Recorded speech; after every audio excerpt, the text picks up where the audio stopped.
आज मैं एक बेहद महत्वपूर्ण विषय पर विशेषकर देश की माताओं, बहनों और बेटियों से बात करने के लिए आया हूं। आज भारत का हर नागरिक देख रहा है कि कैसे भारत की नारी शक्ति की उड़ान को रोक दिया गया, उनके सपनों को बेरहमी से कुचल दिया गया। हमारे भरसक प्रयास के बावजूद हम सफल नहीं हो पाए। नारी शक्ति वंदन अधिनियम में संशोधन नहीं हो पाया और मैं इसके लिए सभी माताओं, बहनों, उनसे मैं क्षमा प्रार्थी हूं।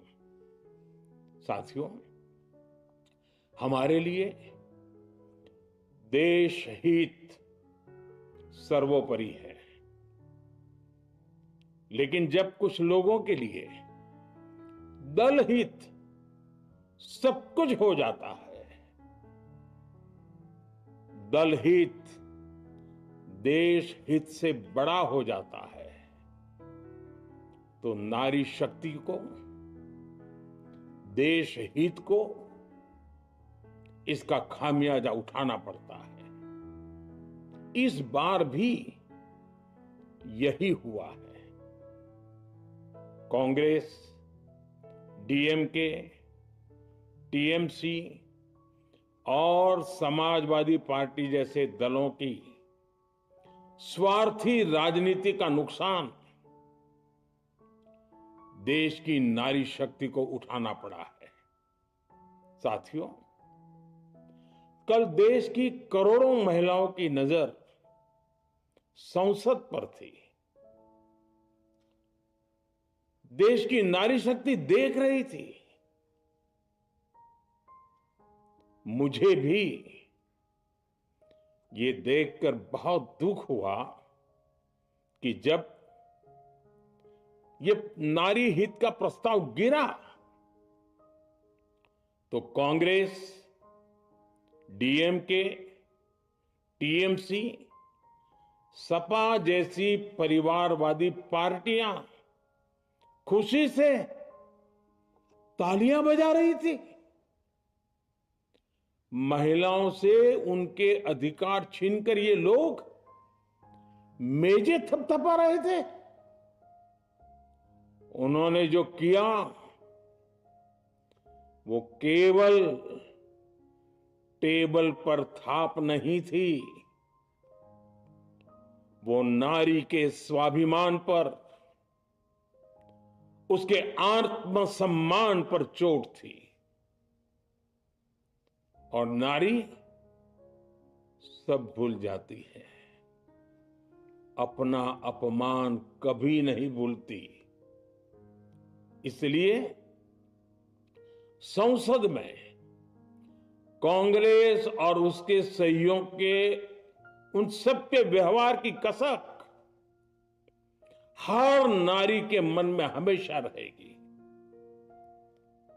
देश की नारी जब भी अपने क्षेत्र में इन नेताओं को देखेगी तो वो याद करेगी कि इन्हीं लोगों ने संसद में महिला आरक्षण को रोकने का जश्न मनाया था, खुशियां मनाई थी।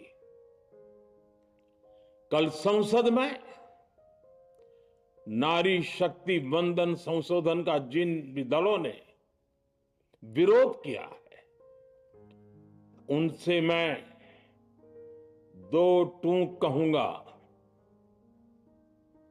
ये लोग नारी शक्ति को फॉर ग्रांटेड ले रहे हैं। वो ये भूल रहे हैं कि 21वीं सदी की नारी देश की हर घटना पर नजर रख रही है। वो उनकी मंशा भांप रही है और सच्चाई भी भली भांति जान चुकी है। इसलिए महिला आरक्षण विरोध करके जो पाप विपक्ष ने किया है, इसकी उन्हें सजा जरूर मिलेगी। इन दलों ने संविधान निर्माताओं की भावनाओं का भी अपमान किया है और जनता द्वारा इसकी सजा से भी वो बच नहीं पाएंगे। साथियों, सदन में नारी शक्ति वंदन संशोधन किसी से भी कुछ छीनने का नहीं था। नारी शक्ति वंदन संशोधन हर किसी को कुछ न कुछ देने का था। देने के